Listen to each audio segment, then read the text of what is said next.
একদা বিশ্বনবী ৩ দিনের ক্ষুধা পেটে লইয়া হযরত ফাতেমা রাদিয়াল্লাহু তাআলা আনহার ঘরের মধ্যে আসলেন। নবীজি ফাতেমার ঘরে এসেই বুঝতে পারলেন যে ফাতেমার ঘরেও কোনো রান্না করা হয়নি। তখন বিশ্বনবী ফাতেমার দিকে তাকিয়ে মুচকি হেসে বললেন, মা, আমি এই দিক দিয়েই যাচ্ছিলাম, ভাবলাম তোমাকে একবার দেখে যাই। এই বলে নবীজি ফাতেমা রাদিয়াল্লাহু তাআলা আনহার ঘর থেকে বের হয়ে গেলেন। কিন্তু ফাতেমা রাদিয়াল্লাহু তাআলা আনহা ঠিকই বুঝতে পারলেন যে বিশ্বনবী ক্ষুধার্ত অবস্থায় তার ঘরের মধ্যে এসেছিলেন। অতঃপর ফাতেমা রাদিয়াল্লাহু তাআলা আনহা 2 রাকাত নামাজ পড়ে আল্লাহর দরবারে মোনাজাত করে বললেন, হে রব্বুল আলামিন, আমার বাবা আমার ঘরে ক্ষুধার্ত অবস্থায় এসেছিল, অথচ আমি তাকে কোনো খাবার দিতে পারিনি। হে রব্বুল আলামিন, তুমি আমাকে যত পারো কষ্ট দাও, কিন্তু আমার বাবাকে ক্ষুধার জন্য তুমি কোনো কষ্ট দিও না আল্লাহ। ফাতেমা রাদিয়াল্লাহু তাআলা আনহা দোয়া শেষ না করতেই ঘরের কোণে তাকিয়ে দেখলেন একটি খানকাই করে কে যেন খাবার দিয়ে গেল। তখন ফাতেমা রাদিয়াল্লাহু তাআলা আনহা খুশি মনে নবী করিম সাল্লাল্লাহু আলাইহি সাল্লামকে পুনরায় ডেকে ঘরের মধ্যে আনলেন। বিশ্বনবী ফাতেমার ঘরে আবার এসে এই খাবার দেখে ফাতেমাকে প্রশ্ন করলেন, মা, এই খাবার তুমি কোথায় থেকে এনেছো? তখন ফাতেমা রাদিয়াল্লাহু তাআলা আনহা নবীজিকে বললেন, আব্বাজান, হযরত ঈসা আলাইহিস সালামের মা হযরত মরিয়ম আলাইহিস সালামের জন্য আল্লাহ রব্বুল আলামিন যেখান থেকে খাবার পাঠাতেন আমার জন্য সেখান থেকে পাঠিয়েছেন।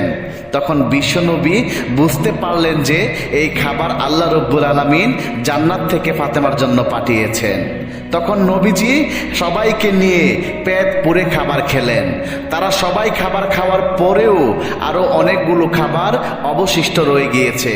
তখন মা ফাতেমা রাদিয়াল্লাহু তাআলা আনহা বাকি খাবারগুলো পাড়াপড়শিকে ডেকে সবাইকে বিলিয়ে দিলেন। তারা এত সুস্বাদু খাবার খেয়ে ফাতেমা রাদিয়াল্লাহু তাআলা আনহার প্রশংসা করতে লাগলেন। সুবহানাল্লাহ। অনুরূপভাবে আরো একদিনের ঘটনা। একদিন ফাতেমা রাদিয়াল্লাহু তাআলা আনহা যাতাতে জব পিষতেছিলেন। এমন সময় একজন ভিক্ষুক এসে ফাতেমাকে বললেন, মা, আমি আজকে কতদিন যাবৎ ছেঁড়া একটা কাপড় পরে আছি, আমাকে যদি তুমি একটি কাপড় দিয়ে সাহায্য করতে তাহলে আমি খুব খুশি হতাম। তখন ফাতেমা রাদিয়াল্লাহু তাআলা আনহার কাছে 2টো কাপড় ছিল। একটি পুরাতন কাপড় ছিল, আরেকটি নতুন কাপড় যেটি বিশ্বনবী কিছুদিন আগে ফাতেমা রাদিয়াল্লাহু তাআলা আনহুকে দিয়েছিলেন। তখন ফাতেমা রাদিয়াল্লাহু তাআলা আনহা চিন্তা করলেন তাহলে তার পুরাতন জামাটা ভিক্ষুককে দিয়ে দিবেন। এমন সময় ফাতেমা রাদিয়াল্লাহু তাআলা আনহুর মাথার মধ্যে আরেকটি ভাবনা চলে আসলো। তিনি মুহূর্তেই ভাবতে লাগলেন, বিশ্বনবী বলেছিলেন কাউকে কোনো কিছু দিতে হলে অবশ্যই তার পছন্দের জিনিসটা সাহায্য করতে হয়। তখন ফাতেমা রাদিয়াল্লাহু তাআলা আনহা পুরাতন জামাটা না দিয়ে নতুন জামাটা ভিক্ষুককে দিয়ে দিলেন। তখন ভিক্ষুক খুশি মনে ফাতেমা রাদিয়াল্লাহু তাআলা আনহার কাছ থেকে বিদায় নিলেন। এর কিছুদিন পর আল্লাহ রব্বুল আলামিন জান্নাত থেকে হযরত জিবরাইল আলাইহিস সালামের মাধ্যমে হযরত ফাতেমা রাদিয়াল্লাহু তাআলা আনহাকে পুরস্কার স্বরূপ জান্নাতি পোশাক পাঠিয়েছিলেন। একদিন হযরত আলী রাদিয়াল্লাহু তাআলা আনহু হযরত ফাতেমা রাদিয়াল্লাহু তাআলা আনহাকে বললেন, ও ফাতেমা, শুনেছি বিশ্বনবীর কাছে অনেকগুলো বন্দী এসেছে, তুমি তো অনেক কষ্ট করে কাজ করো, তাহলে তুমি যদি নবীজির কাছে গিয়ে একজন দাসী চাও তাহলে নিশ্চয়ই বিশ্বনবী তোমাকে একজন দাসী দিয়ে দেবেন। ফাতেমা রাদিয়াল্লাহু তাআলা আনহা এই কথা শুনে নবীজির দরবারে গিয়ে উপস্থিত হলেন। কিন্তু তিনি নবীজির দরবারে গেলেন ঠিকই, কিন্তু তার লজ্জার কারণে নবীজির কাছে দাসী চাইতে পারলেন না। ফলে তিনি পুনরায় ফিরে বাড়িতে চলে আসলেন।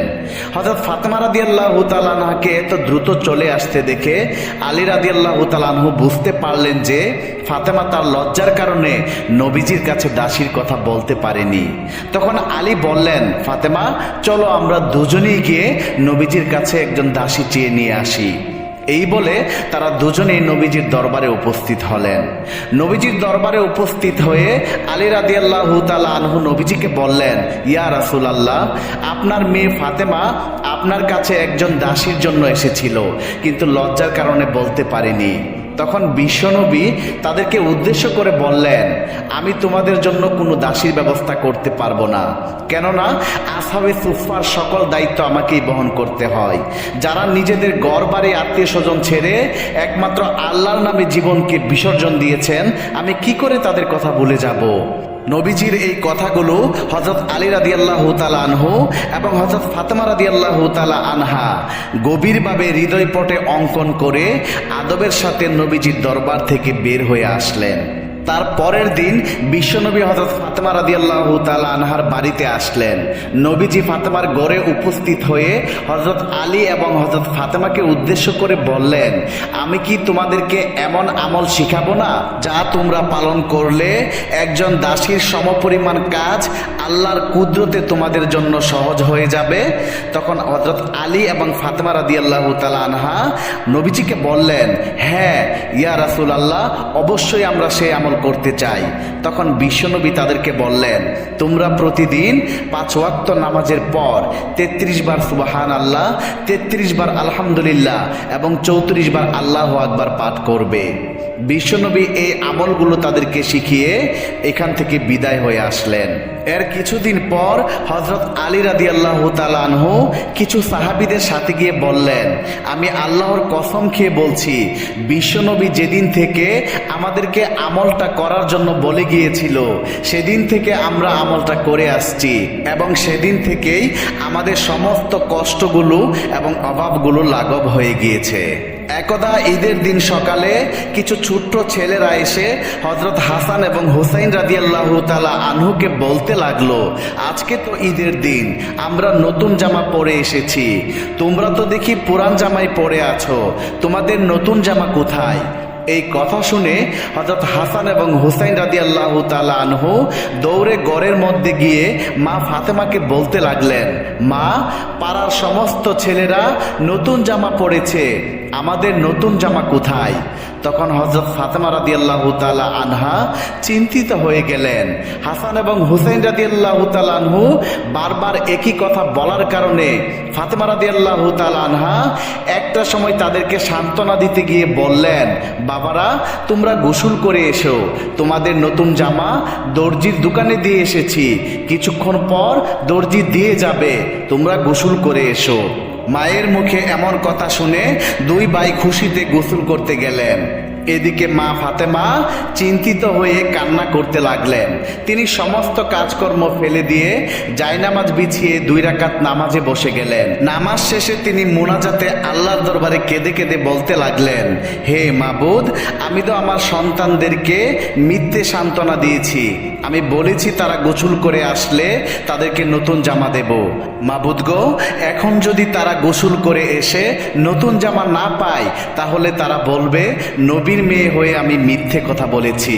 তুমি বলে দাও আল্লাহ, আমি এখন কি করব?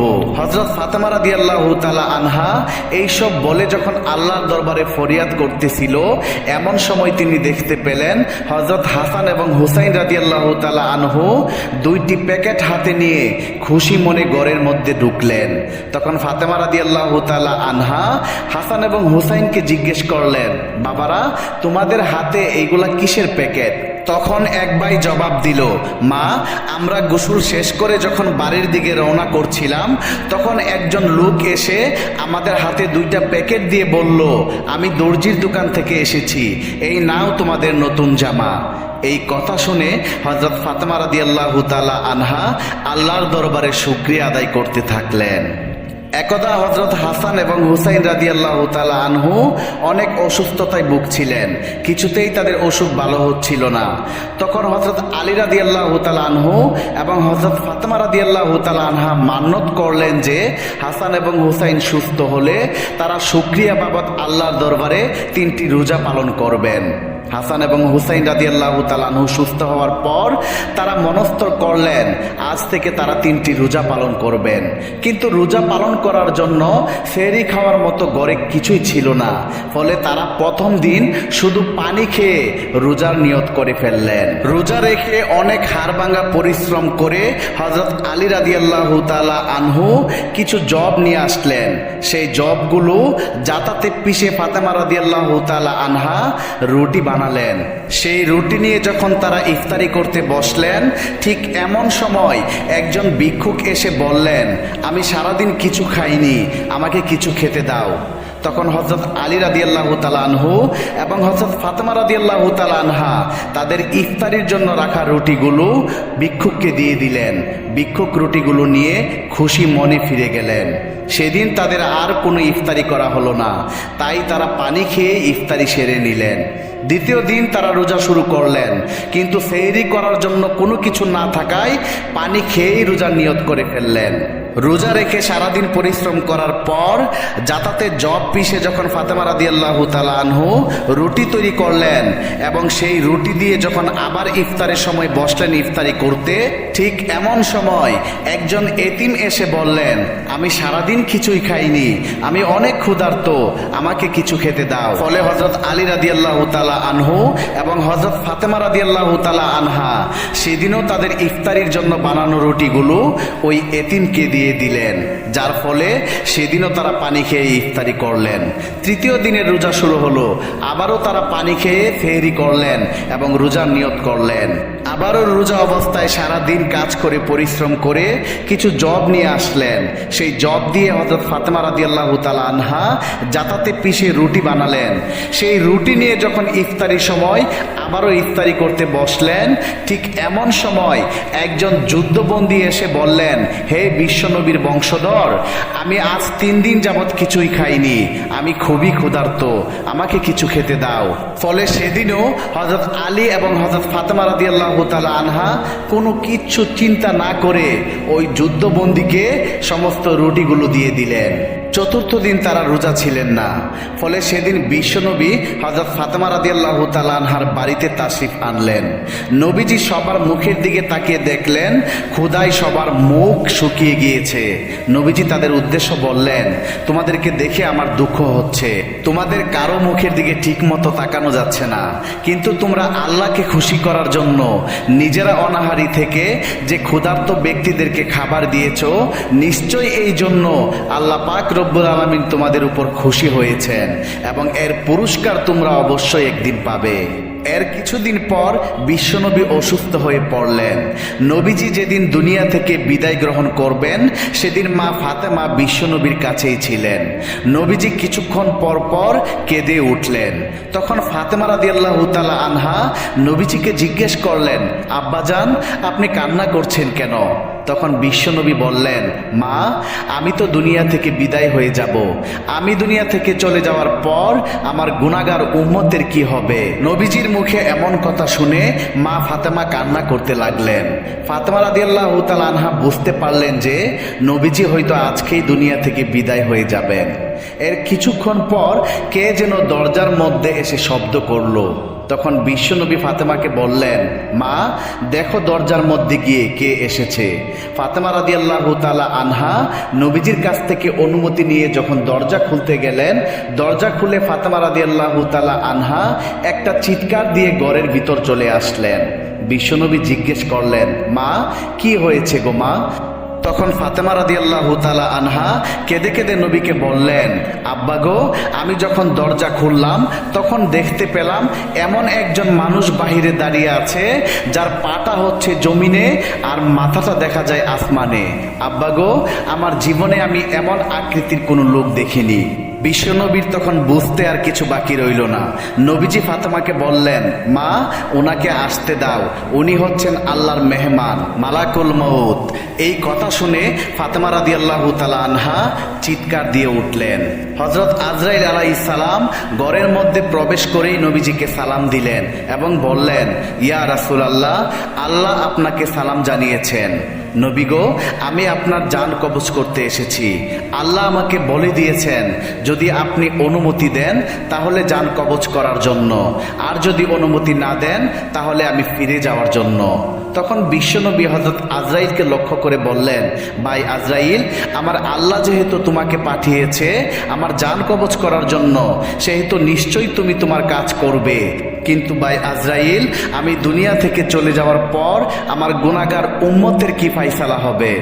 এমন সময় আল্লাহ রব্বুল আলামিন হযরত জিবরাইল আলাইহিস সালামকে সাথে সাথে নবীজির কাছে পাঠালেন এবং বললেন, হে জিবরাইল, তুমি আমার বন্ধুকে গিয়ে বলো, বন্ধু দুনিয়া থেকে চলে যাওয়ার পর বন্ধুর সমস্ত উম্মতের জিম্মা আমি আল্লাহ নিজেই হয়ে যাব।